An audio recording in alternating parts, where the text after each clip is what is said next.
በስመ አብ ወወልድ ወመንፈስ ቅዱስ አሐዱ አምላክ አንድ አምላክ በሚሆን በአብ ወወልድ ወመንፈስ ቅዱስ ስም አምነን በዕለተ ቀዳሚት የምንነበብ የመድኃኒታችን ክርስቶስ ዜናውን እናገራለን ነው። የመድኃኔዓለም ትምህርተ መስቀል እግዚአብሔር ምሳሌ። ዓለም ከመፈጠሩ አስቀድሞ ከእግዚአብሔር ጋር ያለ ትምህርተ መስቀል የከበረ ነው። እግዚአብሔር ምሳሌ የሆነ ትምህርተ መስቀል ከሁሉ አስቀድሞ ተፈጠረ። በእሱ አምሳለ አዳም ፈጠረው። ለመላእክት የመስቀል ምልክት አክሊል አላቸው። እንደ መብረቅ ያለ ዘውድ አላቸው። የመስቀል አምሳል በትርም አላቸው። ፊታቸውን በመስቀል ምልክት ይሸፍናሉ።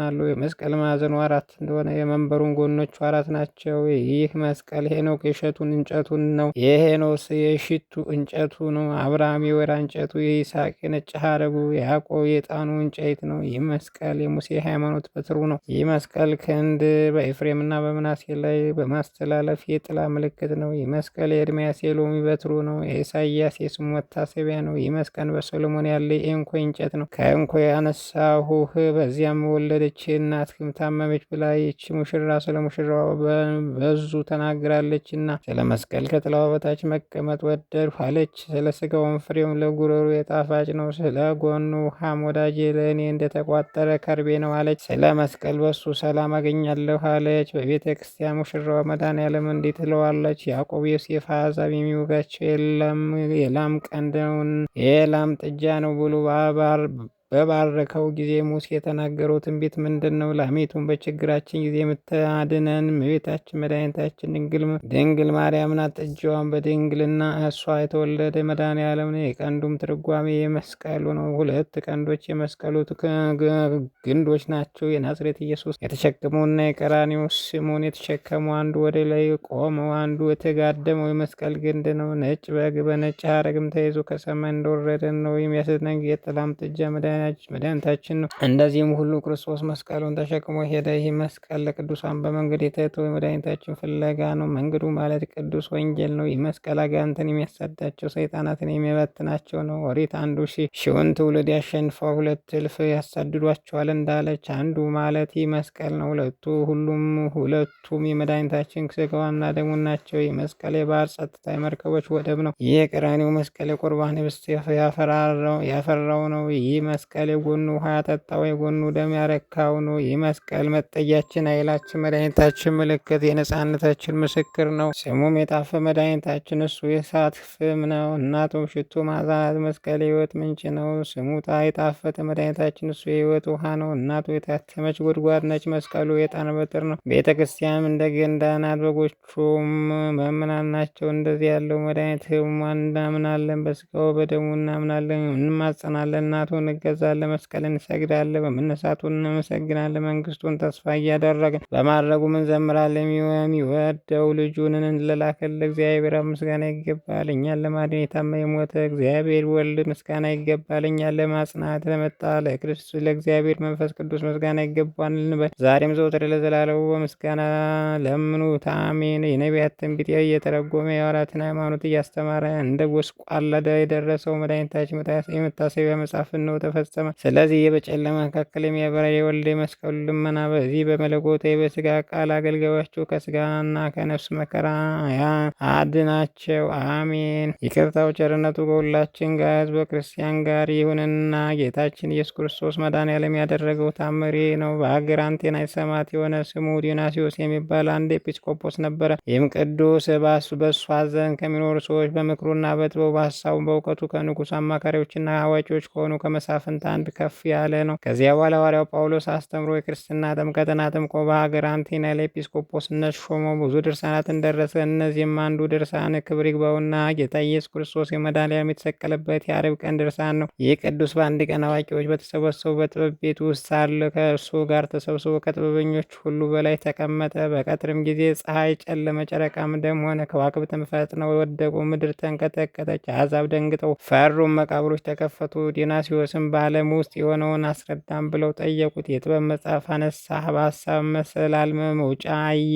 ወደ ፀሐይና ወደ ጨረቃ ወደ ከዋክብት መውጫ ሄደ። ጸጥ ብለው አገኛቸው፣ ወደ መጎዳቸውም አልተመለሱም። ወደ ባሕርም ሄደ፣ ዝም ብሎም አገኘው። ከዚያ በኋላ አርስጣብ የሚባል የፍልስፍና መጽሐፍ አነሳ፣ ያዘ። በውስጡም አምላክ እልመክኑን የሚል አገኘ። ይህም ማለት የተሰውረ ሰማይና ምድር የፈጠረ አምላክ ከሰማይ የወረደና ወደ ምድር የወረደ አይሁድ በላዩ የተነሱ እሱንም ሰቀሉት ማለት ነው። የዚያን ሰዓት ልብሱን ቀዶ ታላቅ ሐዘን አዘነ። እንደ ደጃዝማቾችና አገር ገዢዎችን ጥበበኞችን በቀትር ጊዜ ጨለማ ስለሆነውና ምድረ ስለተንቀጠቀጠ ነገር ያሳየውን ይገልጽላቸው ዘንድ ዮናስዮስን ለመኑት። የሆነውን ሁሉ ነገራቸው።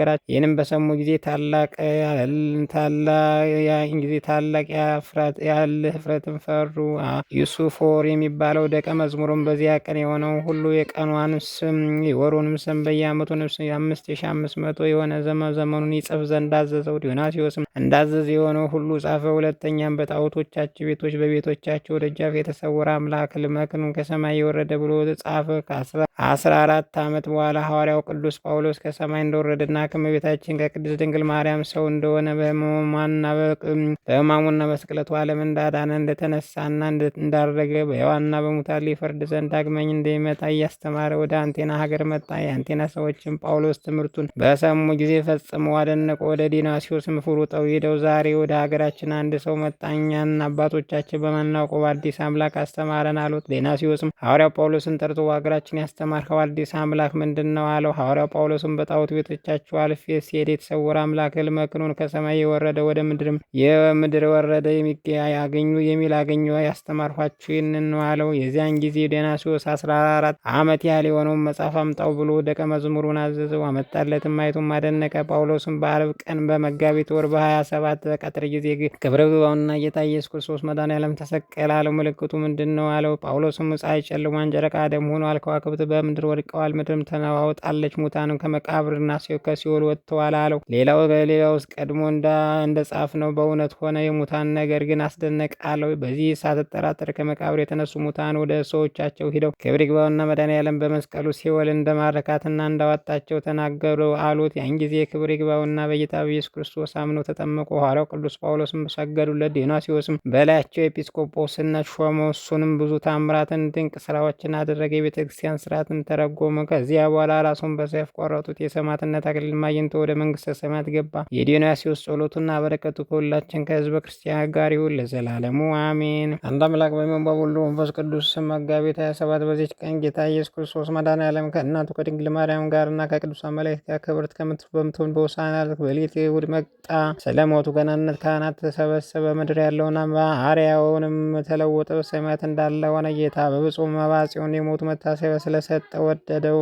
እርሱም አገለገለ። ብፁዕ አባታችን መባጽዮንም እንደ ዲያቆናት አለቃ እንደ እስጢፋኖስ ሾመው። መላእክት አለቃ ቅዱስ ሚካኤል፣ ቅዱስ ገብርኤል፣ ቅዱስ ዮሐንስም በየወገናቸው አቆማቸው። በሶስት መንበር ሶስት ወገን ሆነ። የሚላላኩን ዲያቆናት የዛን ጊዜ አወቋቸው አለ። ቁርባንም ከፈጸመ በኋላ ጠርቶ በፊቱ አቆመ። ከፊቱም በየወሩ መታሰቢያን ስለመታደግ አስራት ቃል ኪዳን ሰጥቻለሁ፣ 5000 ነፍሳትም እምርልሃለሁ አለ። መታሰቢያ እንዳንተ የሚያደርጉ ሁሉ በየወሩ 5000 ነፍሳትን በዓርብ ቀን 340 ነፍሳትን እናወጣለታለሁ ሳለ ግን ስለ ስቅለቴ ኃጥአንን እኩሌታ ሰጠው። አንተም በወርቅና በዕንቁ ልብስ በፀሐይ ይልቅ የሚያበራ በንጹሕ አክሊል እሸልምሃለሁ አለ። ይህንንም ብሎ ክብር ይግባውና ባለሟልነትን ሰጠው። እርሱም ሰገደለት። ጌታ መድኃኔዓለም ሆይ በጎ ስራህን ጨርስልኝ፣ በእኔ የተማጸነውንና የኔን በደለኛውን ባሪያን ስምን የጠራውን ማርልኝ አለው። ልመናን እፈጽምለታለሁ። ስምን የጠራ በአንተ ተማጸነውን ከሞት በኋላ መታሰቢያን ያደረገውን አንተ ከምታደርገው ከሞት የመታሰቢያ በቁረሽ የበላውን ከሩቁም ሆነ ወሬህን ሰምቶ በልቡ ደስ ያለውን የወደደውን ከሞት የመታሰቢያ መድረስ ባይቻለውም እምረዋለሁ አለው። መድኃኔዓለም ይህን ብሎ በቅዱስ ስጋውና በክቡር ደሙ ማለለት። እናቱ ማርያም ስለ እኔ ምን ትሰጠዋለህ አለችው። እናቴ ሆይ በባልሽ ቀን 5000 ነፍሳትን እምርለታለሁ አላት። የዚያን ጊዜ ተነስታ እግሩን ሳመችው፣ አመሰገነችው። እኛን ጸጋ ከእግዚአብሔር በምን እንደተሰጠን ስለ ድካምህ ነውን ወይስ ስለ ጸሎት ነው ብለን ጠየቅ ነው። እሱም ስለ ተጋድሎ አይደለም፣ መድኃኔዓለም የሞቱ መታሰቢያ ስለማድረግ እንደ ቸርነቱ ገናነት በየቀኑ 614 እንጂ አለኝ።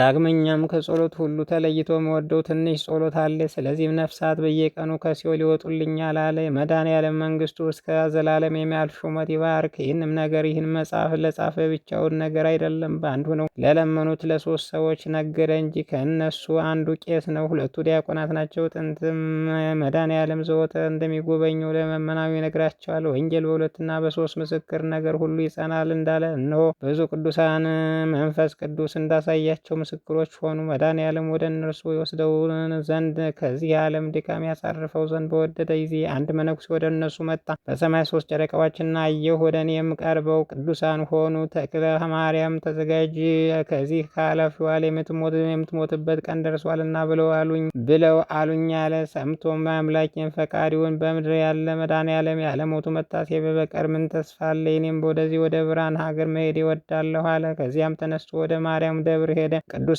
ሁሉ እጅ ነሳቸው፣ የሆነውን ሁሉ ነገራቸው። ከእነሱ ተጽናንቶ በሰላም ተሸኘ። ይህ ነገርም ከሆነ ጊዜ ጀምሮ በቅዱሳን የተመሰለ ጨረቃ በአንደኛው ወር በ22 ቀን ታመመ። ከታመመ በኋላ በሶስተኛው ቀን ቅዱሳን የሆኑ ልጆቹን ሁሉ ሰበሰባቸው። በመፈቃቀር ኑሮ በመድኃኔዓለም ትእዛዙን ሂዱ፣ የሞቱን መታሰቢያ አድርጉ አላቸው። የብዙ የጽድቅ ነገሮችን ከመከራቸው በኋላ ወደ ሰማይ በአንጋጠጠ ምን ታያለህ አሉት። ፍጹም ድንቅ ነገር ያለሁ አላቸው። ቅዱሳን በዚህ ይጨናነቃሉ። እንዲህም ባላቸው ጊዜ በነፍሱ ደስ ተሰኙ፣ በስጋው አለቀሱ። እሱም ለመቀበል እንደወረዱ አወቁ። ሁለተኛም በድባቡ ውስጥ ያለው ከፀሐይ ይልቅ ይበራል አለ። ይህንም ሲናገር ፊቱ ሁለመናው በራ። ነፍሱንም ለጌታ ለኢየሱስ ክርስቶስ ለመድኃኔዓለም ጥቅምት 27 ቀን ሰጠ። ዕድሜው 74 ዓመት ነው። በ47 ዓመቱ ዲያቆን ሆነ። በ9 ዓመቱ ምንኩስና ተቀመጠ። በ7 ዓመቱ ዲያቆን ሆነ። በ9 ዓመቱ ምንኩስናን ተቀበለ። ዳግመኛ በ9 ዓመቱ ቄስ ሆነ። ቄስ በሆነ በ9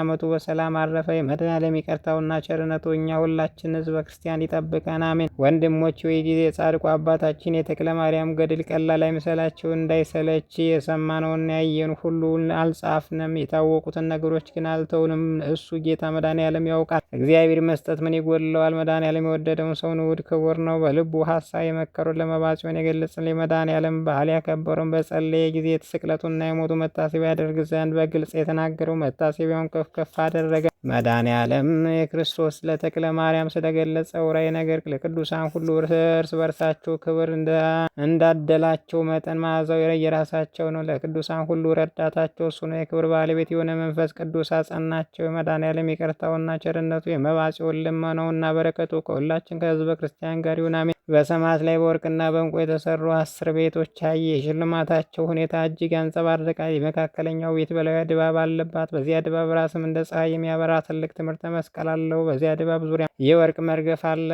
የሆነና እየተለያየ ይወርድ ነበር። በዚያ ቤትም በሁለመናው ላይ ዕንቁዎች ተደርድረውባታል። ዳግመኛ በዚያች ቤት የሶስቱ ደጃፎች መሸከሚያ 3 የወርቅ ገመዶች ከሰማይ ወረዱ። በድባቡ ላይ ያለውንም የመስቀሉን ግንድ ሳቡ። ቅዱስ ሚካኤል ደጃፎቹን ከፈተ። በውስጧም ስራው የማይታወቅ መንበር ነበር። ብሩህ ደመና ሸፍኖት ነበር። በላዩም ትንሽ ሕፃን ተቀምጦበታል። መባጽዮን መልኩ መልአኩን ከዚህ የሚቀመጠው መነኩሴ ማን ነው አለ። መልአኩም መድኃኔዓለም የመባጽዮን ነፍስ የማደሪያዋን ከዚህ ያደረገ በወደዳትም ቀን ይጠራታል፣ ይነጋገራታል አለ። አባታችንን አይቶ የአምላክን ጥበብ አደነቀ። ዳግመኛም በዚያ ቤቱ አኗኗራቸው አንድ የሆነ 3 ነጫጭ በሮች ቆመው ነበረ። እነርሱም ግን መልአኩ አልተረጎመለትም። ጥበበኞች ቅዱሳን ግን በአካል 3 ሲሆኑ የሥላሴ ናቸው ብሎ ተረጎመ። ዳግመኛ ጳጉሜ 1 ቀን መንፈስ ቅዱስ ይዞ ወደ ሰማይ አሳረገ። በዚያ እንደ ደመና የተዘረጋ እንደ በረዶ የነጣ አየሁ። በዚያም ላይ ብዙ ቅዱሳን በፈረስ ተቀምጠው እርስ በርሳቸው ይጫወታሉ። ዳግመኛ ከነሱ በላይ ወጣ። በዚያ እንደነሱ ፈረሶቻቸው ነጫጮችና ዝንጉርጉር የሆኑ ብዙ ቅዱሳን ሲጫወቱ አየሁ። ከቀደሙት እነዚህ ፈጽመው ያምራሉ። ከዚያም አባቴን አየሁትም። ሁሉም ስለ መድኃኔዓለም መታሰቢያ እንደሆነ አወቁ። በዚያም ጊዜ ከእርሱ ጋር ተገናኘው። እርሱም ጌታዬ የብርሃን ልብስን ሰጠኝ። ከዚያም አንስቶ ከቀደሙት ይልቅ የረዘመ የተዘረጋ ደመና ያለው ወደ 3ኛው ሰማይ አወጣኝ። በላዩም መድኃኔዓለም ከእናቱ ከድንግል ማርያም ጋር አየሁት። የመላእክትና የሰው ከተማዎች ሞልተዋል። ዳግመኛም ከፀሐይ የሚያበራ ደስ የተሰኘ ሰው አየሁ። ጌታ ክብርና ልዕልና የክብር ልብሶችን ብዙ ፈረሶች ለእነዚያ ቅዱሳን ሰጣቸው ብሎ ሰጠው። በዛ ሰዓት ያ ሰው መድኃኔዓለም ፈረሶች ሳባ ለሕፃኑም ሰጠው። እርሱም አስቀድሞ ከጌታ ፈረሶችና የክብር ልብሶችን ስለወሰደ ፈርቶ ከእርሱ አልወሰደም። ጌታችም ተመልሶ የብርሃን መስቀል ተቀበለ አለው። የዚያን ሰዓት በብርሃን መስቀል ከጌታ ተቀበለ። ጌታችንም የሚቀበለው ወዳጄ መምህር ዮሐንስ ነው አለ። ከዚያ በኋላ ጥቋቁሮች የሚመስቡት ጥቁር አውሬ አየሁ። ከኋላውም አይነቱ ጥቁር የሆነ ሽታው የከረፋ ትልቅ በሬ ይከተለዋል። ከዚያ በሬ በኋላ ጥቋቁሮች ሰራዊቱ በቀስትና ጦር ይዘው ይከተሉታል። የመድኃኔዓለም የመላእክት አለቃ ሚካኤል ተነሳና በዓለም ውስጥ ወዳሉት ይወርዱ ዘንድ በግን እዘዝ አለው። መታሰቢያን የሚያደርጉት አገሮች ሰዎች ግን እነሱና ልጆቻቸውን አትንካ፣ ከሀገራቸውም አትድረስ አለው። ነገር ግን አውሬውን ወደሚሄድበት ይህን አውሬና ጥቋቁሮቹን ሰራዊቶች ይከተሉታል። ከዚያም ተነሱ። አባታችን መባጽዮር ወደ መድኃኔዓለም ደረሰ። አውሬውን ከጥቋቁሮች ጋር ወደ እገሌ አገር ላከው። መድኃኔዓለም አውሬው ያለ 6ቱ ደብር በቀር ወደ እገሌ አገር ሂድ አለው። ያ ቀናተኛ ግን ወደ መባጽዮን ሀገርና ደብር ሄደ። መድኃኔዓለም በሱ ላይ ተቆጣና ያን ቀናተኛ ወደ እርሱ አመጣው። ስታውቅና ስትረዳ ሳለ ሞት የመታሰቢያ ወደሚደረግበት ለምን ገባህ አለው። ጌታ መድኃኔዓለም ጋኔል የተባለ አውሬ ከዚያ ሀገር አስወገደው። የዚያን ጊዜ ሽልማቶቹ ይገፉት ዘንድና ሁለመናው እስከሚገለጥ ድረስ በጅራፍ ይገርፉት ዘንድ አዘዘ። በሰንሰለት የሚዋል የታሰሩ ታስረው እየጎተቱ ወሰዱ። እርሱም አይተው ጓደኞቹ አለቀሱ። ይህንም የሆነው መስከረም 1 ቀን ነው። ከዚያ በኋላ አባታችን ከጌታ ከመድኃኔዓለም ከመንበሩ ፊት ወደቀ። አውሬንና ጥቋቁሮችን በሬውንም ያስወግድለት ዘንድ ለመነው። ጌታ መድኃኔዓለም ሆይ የጠፋውን ሁሉ ማርልኝ ሲል ጸለየ። አንተ ስላደረግኸው የሞት መታሰቢያ ምሬልሃለሁ አለው። መድኃኔዓለም ይወጡ ዘንድ አዘዘ። ያን ጊዜም ጥቋቁሮች ሰራዊት ከአውሬውና ከበሬው ጋር ወጡ። እያቻኮሉ ወደ እንደወሰዷቸው አላወቀም። ከዚያ በኋላ አባታችን እንደ ልማዱ በዕለተ ዓርብ መድኃኔዓለም መታሰቢያ ያደርግ ዘንድ አሰበ። ጌታችን በሕፃን አምሳል መጣ። አንገቱን አቀፈው፣ ሁለመናውን በብራ ሸለመው። ራሱንም ይዞ ፊቱንና ጉንጮቹን ዳሰሰው። ከእሱም ጋር ተጫወቱ። እናቱ የልጇን መድኃኔዓለም የርኅራኄውን ባየች ጊዜ ያልሰጠኸውን ቃል ኪዳን ቀርቶሃል አለችው። አዎን ቀርቶኛል፣ አሁን እፈጽምለታለሁ። እናቴ ሆይ ስለ አንቺና ስለ ሞት የሕማም ስለ ደም የመፍሰስ በፊትሽ እምርለታለሁ አላት። ብዙ መሐላም ማለ። የዚያን ጊዜ ከእንግዲህ በኋላ ለመታሰቢያ የኅብስትና ጽዋ ያዘጋጁ ያሳምር ዘንድ የሚሰበስበው እስከ መጨረሻው ድረስ ከእሱ አልለይም፣ ዘወትር አልተወውም አለ። ብዙ ኃጢአት ቢኖርበት ይተውለታል። በቁርጥ ልቦና በንጹሕ ሀሳብ ሥጋዬንና ደሜን ለመቀበል ወደ ቤተ ክርስቲያን ቢገባ 3 እልፍ ነፍሳትን ከእሳት ባህርና ከሲኦል ያወጣ ዘንድ ስለ ሕማሜና ስለ ሞት መታሰቢያ ማልሁልሽ። እናቴ ወይ ስለ አንቺን አስራት የሰጠሁት መታሰቢያ የሚያደርገው ወደ እኔ አመጣዋለሁ አላት። እናቱም ተነስታ ጉልበቱን ሳመችው፣ አመሰገነችው። መድኃኔዓለም ቸርነቱ የድንግል ማርያም ረድኤቷ ከሁላችን ጋር ይሁን ለዘላለሙ አሜን።